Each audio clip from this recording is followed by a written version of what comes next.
वहीं केंद्र सरकार देश में डिजिटल तकनीक को बढ़ावा दे रही है। इसी दिशा में कृषि क्षेत्र में डीबीटी के जरिए एफसीआई द्वारा खाद्यान्न खरीद पर पंजाब व हरियाणा के किसानों के खातों में सीधे पैसे हस्तांतरित किए जा रहे हैं। सरकार की इस पहल से किसानों को कितना फायदा हो रहा है, इस पर हमारे संवाददाता ओम प्रकाश यादव ने बात की राज्यसभा सांसद और बीजेपी किसान मोर्चा के पूर्व राष्ट्रीय अध्यक्ष विजयपाल सिंह तोमर से। खरीद को लेकर अधिकांश राज्यों में पहले से ही डिजिटल प्रणाली लागू है, लेकिन पंजाब और हरियाणा में भी इस बार किसानों के खाते में सीधे पैसे जाने की बात एफसीआई ने कही है। लेकिन इसका कुछ किसान संगठनों ने विरोध किया है, कुछ आड़ती इसमें विरोध कर रहे हैं। आखिर क्या वजह है इस विरोध की, आइए जानते हैं भारतीय जनता पार्टी से राज्यसभा सांसद और भारतीय किसान मोर्चा के पूर्व राष्ट्रीय अध्यक्ष विजयपाल सिंह तोमर से। सर, जिस तरह इस मसले को लेकर पंजाब और हरियाणा के किसान विरोध कर रहे हैं कि आड़तियों को मिलना चाहिए इसका अधिकार, किसानों के खाते में सीधे पैसे नहीं जाना चाहिए, जबकि भारत सरकार डिजिटल इंडिया को बढ़ावा देकर पारदर्शिता का काम कर रही है, आखिर क्या वजह है वो ये लोग विरोध कर रहे हैं? देखिए, किसान विरोध नहीं कर रहे, ये विरोध कुछ तत्वों द्वारा जो राजनीति से प्रेरित है वो लोग करा रहे हैं। इसके पीछे विपक्षी दलों की साजिश है और बिचौलिए जो बहुत ताकतवर हैं, जिन्हें आड़ती भी कहते हैं, उनको बड़ी परेशानी हो रही है, क्योंकि किसानों को सीधा पैसा जाएगा तो उनका कमीशन खत्म होगा। एक साल का यदि अंदाज़ा लगाते हैं कई हजार करोड़ रुपया ये बिचौलियों पे जाता था, वो सीधा सीधा अब किसानों के खाते में जाएगा।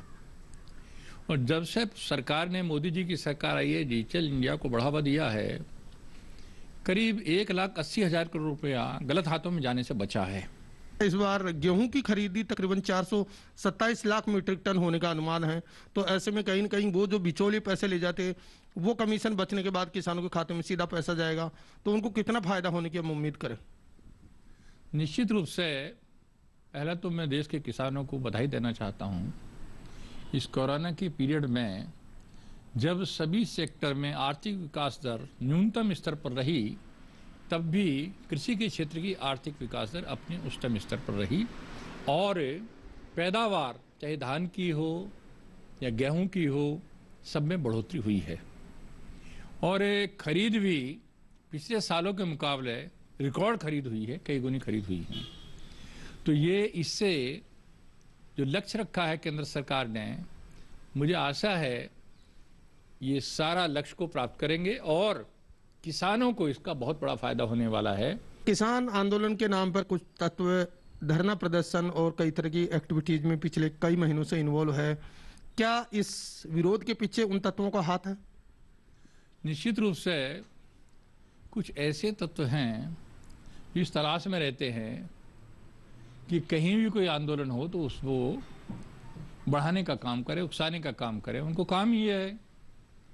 जब सीए के नाम पे आंदोलन हुआ उसमें भी जाके वही खड़े हो गए। जब जेएनयू में कुछ लड़कों ने आंदोलन किया तो उस छात्रों के बीच में जाके खड़े हो गए।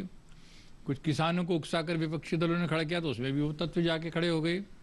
आज देश भर का किसान खुश है, अपने खेत में काम कर रहा है, लेकिन विपक्षी दल कुछ किसानों को गुमराह करके और गलत रास्ते पर ले जाने का काम कर रहे हैं, जो वास्तव में निंदनीय है।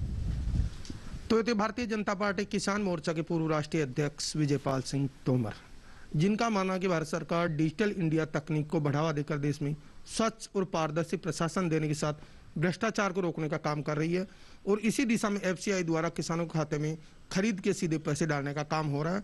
इससे आड़तियों को बेशक परेशानी हो सकती है, लेकिन किसानों का हित सदेगा और उनका पूरा पैसा उनके खाते में जाएगा। मेरे सहयोगी कैमरामैन शंभुनाथ मिश्रा के साथ में OP Yadav, DD news, Delhi.